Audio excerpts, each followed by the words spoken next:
In the quiet stillness of a Leicestershire home on February 5, 2026, the snooker world and millions of fans across the UK and beyond lost one of its most familiar, warm, and enduring voices when John Virgo, the legendary commentator, former professional player, and beloved captain of BBC's Big Break, passed away peacefully at the age of 79. There was no crash, no sudden public tragedy, just a gentle, private departure after a short illness that his family has asked remain between them and those closest to him. The news was confirmed by the World Snooker Tour and the BBC, with tributes pouring in from players, broadcasters, and viewers who grew up hearing that instantly recognizable voice deliver the immortal line.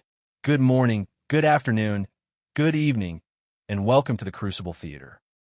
As the snooker family mourns a man who was part player, part comedian, part teacher, and entirely a gentleman, let's take a heartfelt journey through John's remarkable life.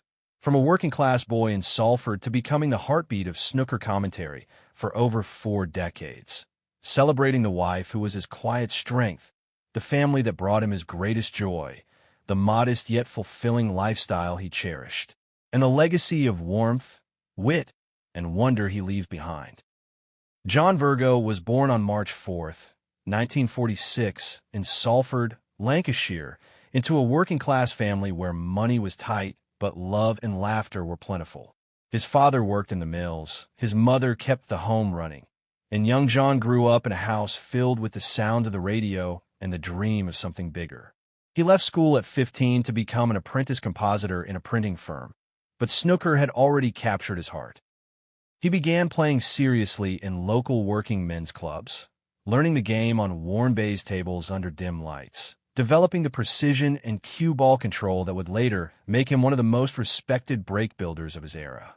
By the late 1960s, he had turned professional, and though he never won a major ranking title, he reached the semi-finals of the World Championship in 1983 and was known for his meticulous safety play and dry, deadpan humor that often left opponents and audiences smiling.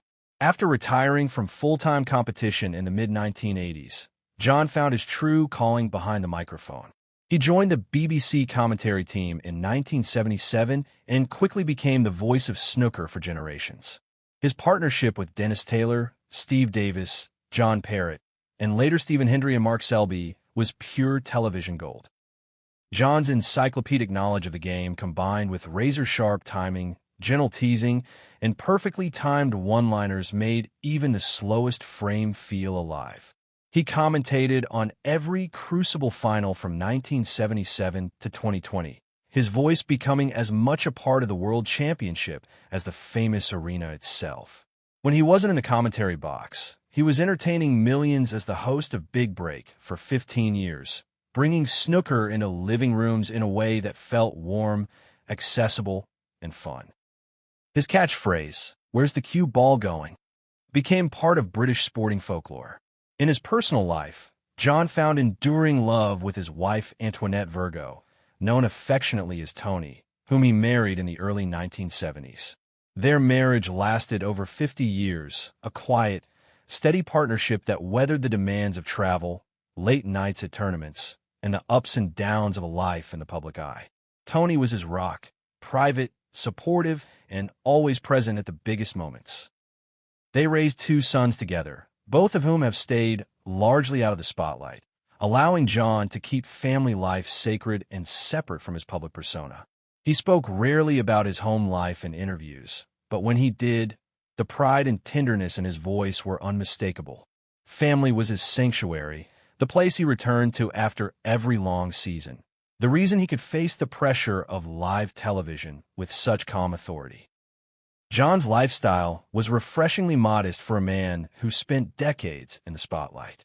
He and Tony lived in Leicestershire for much of their married life, in a comfortable but unpretentious home that reflected their values: simple, warm, and family-focused. He enjoyed golf, horse racing, and spending time with his sons and grandchildren, and he remained deeply involved in snooker even after stepping away from full-time commentary. He never chased fame or fortune for its own sake. Instead, he lived with gratitude, humor, and a genuine love for the game and the people who played it. His net worth, built through decades of commentary fees, big break earnings, after-dinner speaking, and snooker-related ventures, was estimated in the low millions, enough for security and generosity, but never the focus of his life. The news of John's passing at 79 has left the snooker community in deep mourning. Players past and present.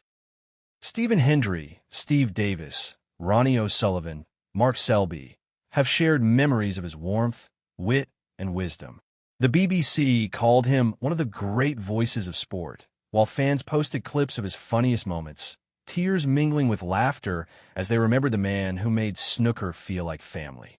At 79, after a life of service to the game he loved, his departure feels like the end of an era.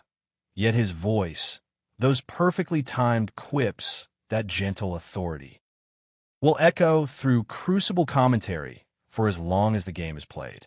As we say goodbye to John Virgo, a husband, father, grandfather, commentator, comedian, and one of the kindest, most recognizable voices in British sport, we're reminded to laugh freely, love generously, and never take a single moment for granted. Thank you, John, for the commentary that made us smile, the catchphrases that live on, and the warmth you brought to every frame. Rest in peace. The Bays will always remember you. If this tribute to John Virgo's extraordinary life, unforgettable commentary, and gentle spirit touched your heart or brought back memories of late nights watching snooker with his voice in the background, please like the video and subscribe for more heartfelt stories honoring the legends who made our sports and our screens feel like home. Your support keeps their memories alive. Thank you, and we'll see you in the next one.